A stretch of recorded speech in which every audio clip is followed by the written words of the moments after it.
esquisito também. Parece que os pais, eles têm essa coisa de, no começo, ensinarem o criança a se levantarem, andarem e falarem, e depois de um tempo querem mais os pais fazer eles sentarem e calarem a boca, sabe? Isso oprime criatividade. Faz com que eles fiquem nesse sentido de, putz, eu tenho que seguir a vida da forma como os meus pais querem que eu siga. Você acha que isso daqui é um modelo que gera rebeldia ou gera esse inconformismo como a juventude é aclamada de viver hoje? Eu acho que essa questão é uma questão que está posta desde os anos 60. Era exatamente isso que a geração dos anos 60 falava. Que os pais diziam muito não, que você é obrigado a seguir a vida que os pais querem, que você é obrigado a viver segundo o sistema. Então, esse universo é justamente o universo que foi se estendendo do período dos anos 60 até hoje. Inclusive, tem uns memes circulando por aí, muito engraçados, que mostram meninas lindas, né, vestidas com mini saia, shortinho jeans, camiseta, tudo maravilhosa. E os textos são memes americanos, né? E embaixo está sempre escrito assim: se você se acha cool, tua avó era muito mais que você. Ela usou mini saia, ela começou a usar pílula, ela começou a fazer sexo antes de casar. Se bem que isso é uma discussão da classe média, porque meninas pobres sempre fizeram sexo muito cedo, porque a mulher, quando é pobre, ela sempre usou o sexo como modo de sobrevivência, não necessariamente como prostituição, eu quero dizer. E quando é muito rica, os muito ricos sempre cagaram para essa discussão de comportamento moral. Essa discussão de comportamento moral é um evento tipicamente classe média, que é muito grande nos Estados Unidos. Então, eu diria para você assim, essa queixa que você descreveu com relação aos pais é a queixa dos anos 60.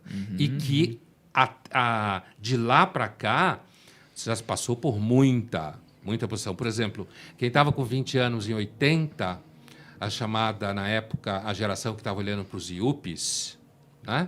Yuppie era aquele cara e aquela menina que estava ali pelos 30 anos, estava ganhando dinheiro, só pensava em ganhar dinheiro, né? E identificado com alguns filmes de Hollywood muito famosos da época, tipo 9 Semanas e Meia, que ficou em cartaz no Belas Artes, sei lá, 50 anos, né? Esse filme. E assim, e tinha uma coisa que era assim, o Yuppie era o quê? O Yuppie, então, era a geração pós-hippie, não idealista, que não queria romper com o sistema, que queria ficar muito rica e cheirava muita cocaína. E ia para balada quando se inventou essa expressão balada. E aí, essa geração chamada Yuppie, que é uma espécie de acrônimo para Young Urban Professionals, né? São jovens profissionais urbanos, tinha até uma outra expressão engraçada que era assim, DINK, que era quando um Yuppie e uma Yuppie se casavam, Double Income, No Kids. Então, assim, era a ideia de que você casava, você era jovem, você ia trabalhar pra cacete, você ia ganhar muito dinheiro, você ia viajar pra caralho, nada de filho, porque filho atrapalha, que é uma coisa que hoje se acha, mas como hoje tudo é empacotado para presente, se ama os pets. Mas esse mal-estar com relação aos filhos é uma coisa que já vai sendo colocado desde os anos 80, como esse tipo de padrão de comportamento. Agora, se essa forma de repressão, se ela é uma forma de repressão que limita a criatividade, na realidade a gente não sabe muito bem como educar pessoas. A gente educou filhos por 400 mil anos, né? Os últimos 300 anos foram atípicos na história da humanidade. Então, a gente começou a criar psicologia, teorias de como educa a criança. Por exemplo, grande parte dos cursos de criatividade são caretíssimos. Manda você brincar com círculos e quadrados e materiais em que você vai misturar e não sei o quê. Então, assim, a reflexão sobre a repressão, hoje, os pais, de fato, hoje, vivem... Há uma espécie de nova repressão no ar mesmo, diferente dos anos 60, que é paranoia com comida, com alimentação, com contaminação, com a pandemia ajudou pra cacete isso.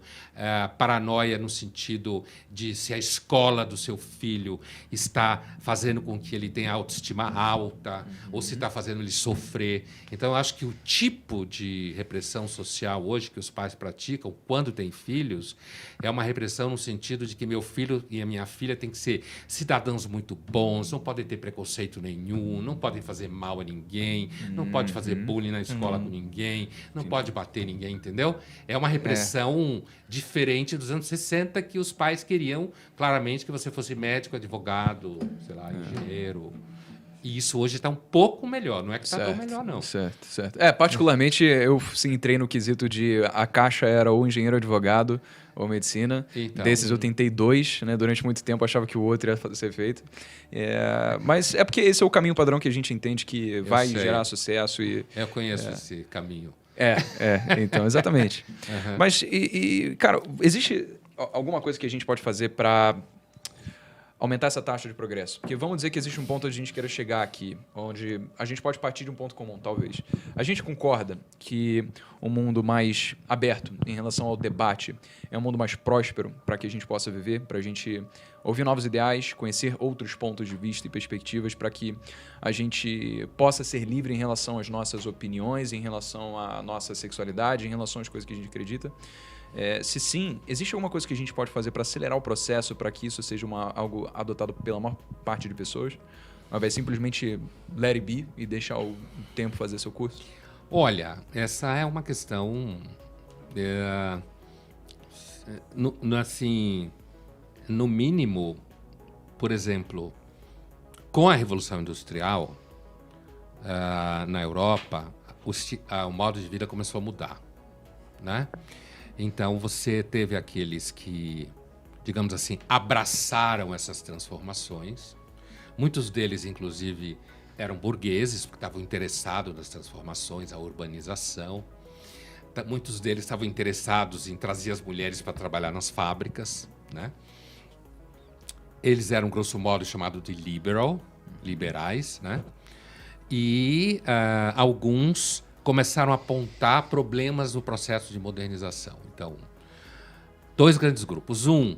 Os Tories, na Inglaterra, que a gente traduz como conservador, mas que eram pessoas que entendiam que estava tudo muito rápido, o mundo ia virar de cabeça para baixo, ninguém mais sabia quem era.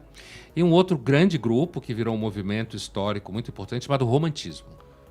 O Romantismo olhava para isso e dizia: a gente vai destruir o futuro, a gente vai destruir o mundo, o passado era mais sábio, as pessoas eram mais verdadeiras. Isso lá na segunda metade do 18 e no 19. Então, com isso, o que eu estou querendo dizer é o seguinte: essa questão ela é uma questão de cauda longa, certo? Então, quando você fala, por exemplo, você falou, se a gente assume que é bom o debate de ideias, as discussões e tal.